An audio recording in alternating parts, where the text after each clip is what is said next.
All right, you're welcome back. We're going to talk Ondo State politics now. And the elections, like I said, did hold yesterday, and we have a winner who's been declared.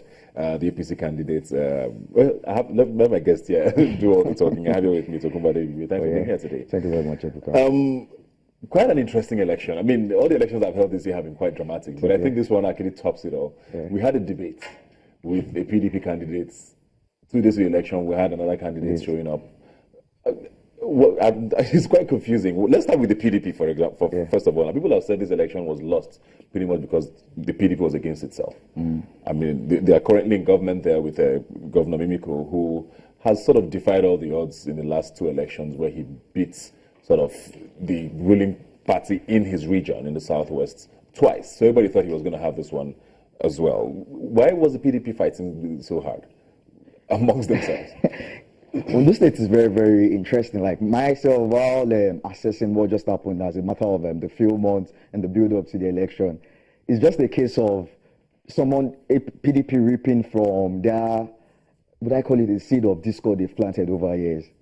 Because when you look at it from the perspective that, why would you have like a candidate campaigning all the while, someone else doing more like having like maybe an extra team? Or it's very, very sad. I don't know how to describe that. I'll just advise PDP as a party, for them to be that viral opposition party, they should just get their act together, because APC as a party needs like an opposition party, like a strong opposition party that'll keep them on check. And with what McAfee-led faction, McAfee-led faction, then the one from McAfee, then was I can't remember. Alimo Dusheri's faction as well. Much, yeah. I just expect them to just get their house in order and try to come up and look for a way to just even make her come up with a viral opposition instead of having to go back and forth and all like that. So I just expect them to just come up with like a very, very strong opposition. Yeah. I think with that they'll be able to they'll be able to give like a very, very strong opposition to APC come 2019. Because with this case, I don't see them doing anything like this. But people have even said that this was also almost the case as well with the APC. I mean, the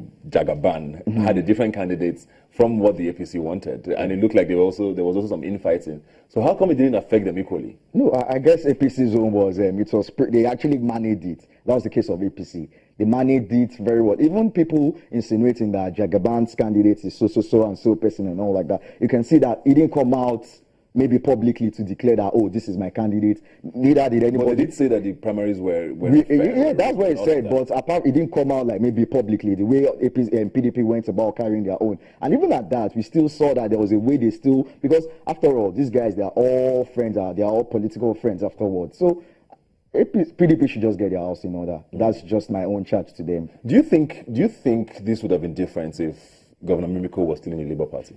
Would it have been different?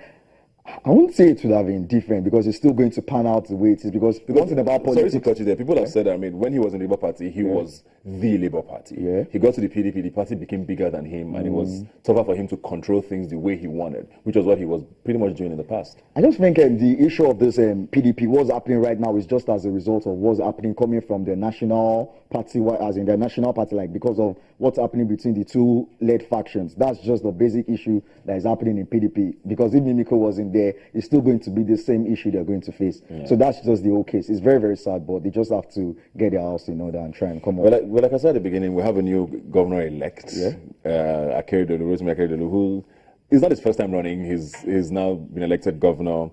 I mean, it seems like a smooth sort of election so far, where we don't know if we're going to go to court. Most likely we will, knowing the way elections go in Nigeria. But at least for the most part, we've had not too many bad things. I mean, we did see pictures of ballot box snatching and all of that, which is almost typical of Nigerian elections these days. But he's been declared winner, and of course, he's looking forward to governing. What should we be expecting from him? Yeah, I would like to use this medium to congratulate Rotimi Akeredolu. Having to contest them once and having to win this time around, I guess is a very, very big one. And I'll just expect him that he should just even come true to all his like what he actually wrote down as his electoral manifesto and make it happen. However, I'll just say one very, very interesting thing this Ondo State election has actually taught us is that the fact that quite like what was it like in the past, whereby you see where federal government is going to say. They're going to tell you that, oh, we are going into the election that we believe in the rule of law, that no electoral manipulation. Unlike where you see a lot of things still happen, you still see some federal forces still coming into to say, at least for this one right now, we can see a bit of little or no federal interference. And I tell people again that another significant thing with this election, although as a result from May this year to this period of time, they have like maybe 11, close to maybe 14 electoral cases, like election cases, bordering on PDP, who is the rightful leader and all. And one thing that just struck my mind is the case of the new Supreme Court Justice. And he was able to make sure that, oh, they come up with like, as in they actually had to decide the case of who is the rightful person to contest in that election. I think that's very, very commendable about the election. And I'd just like to use this medium to just even call on people in the National Assembly to just even fasten the process and try as much as possible to confirm Justice Walter Onogen as the Supreme Court Justice, as a Supreme Court leader, that Supreme Court Justice. So I just think that's one of the important things, because when you see when justice is delayed, we know what happens. Reminds me of a case of 1983 in Niger State, where Badekoshi took him 20 years for him to regain his mandate. And 20 years after that, that was 1983 to 2003, just got back his mandate 2003, 20 years. So those are one of the things that we need to fasten up in this country, like that old judicial process. They just need to like maybe clean it and clear it of the organ stables. I was privileged to be where Obasanjo was over the week, and he was talking about what the judiciary has actually turned itself to be. So I just try and plead with Mr. President, judiciary, they really need to do something about it and really need to put the right people there, because it's really, really sad when you see like we don't have that judiciary as the last hope of the common man. Yeah. So that's one of the good things we can just commend about the acts and deeds of the new acting Supreme Court Justice. We're going to talk about this without talking about Jimoh Ibrahim, who was sort of the star of this whole thing before we had, I think it was on Thursday, that he was not going to be the candidate. What does he do going forward now? I mean, he came in from nowhere, stole the show, and didn't even participate. Jimoh Ibrahim's case is actually interesting. This is not his first time. I can remember when he did with APP the other time around. So there's a way he's going to still maybe have to chicken out of. I know Jimoh Ibrahim is not, I can't actually classify him as maybe a career politician. He's just someone that wants to use it as a result of his position and try and get into. So he's still going to get back to where he's coming from. It's more or less like a, I don't know, but he's going to get back to where he's coming from. What about INEC? Are you happy with INEC? I mean, I think this is the third election they're holding now since Atahiru Jaga his tenure came to an end. It's been very shaky. We've had a lot of inconclusive elections at the time. Have they gotten better in your opinion? Was this a good election?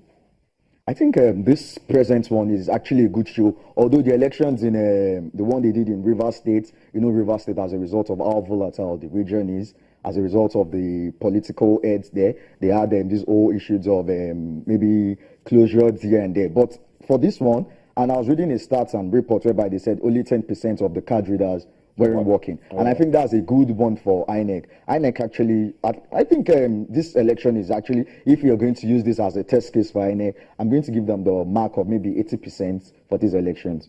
At least they actually portray themselves in good light.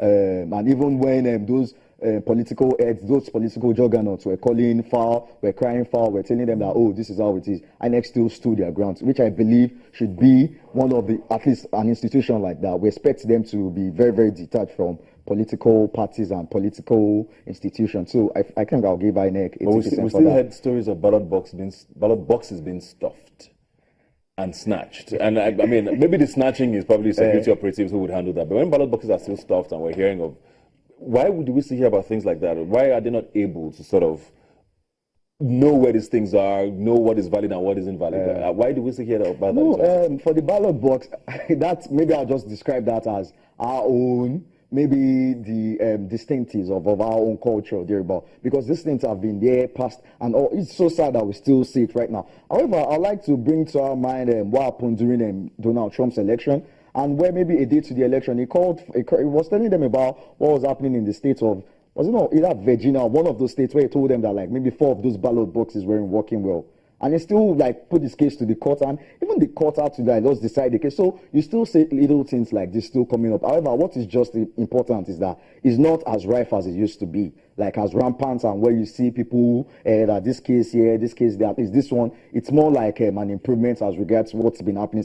And another interesting part about Ondo State is that looking at Ondo State, when you look at, again, I go back to 1983 elections, when you look at what happened between Akemo Beriowo and Adekunle Ajasin, that gave me some sort of, I was a bit of scared. I was looking at it, are we going to go for that old brigandage, that old fighting here and there? But this election actually proved naysayers, it proved them wrong now. So that's one of the important things. I think it's a good show for INEC if I'm going to give them. So from Edo State to Ondo State, you think there's been an improvement? No, there's been an improvement. And it's just a matter of the federal force, like the federal. You can see that they all have to align to what Mr. President does, because it's not really particular about someone having to win here and there, at least to a very, very reasonable extent. We can actually give him kudos for that. Okay, we'll go on a break now. When we come back, we'll talk more about what this holds for APC going forward. And of course, talk about Governor Segun Mimiko, who's going to be leaving office. I don't know what next for him. It looks like he was the strongman of PDP in the region with Ayo Fayose. It looks like his legacy might be a little shaky right now. We don't know what's going to be coming up for him. But we'll take a break now. When we come back, we'll talk about that and more. Please stay with us. Let's dance now, it is my turn. Just want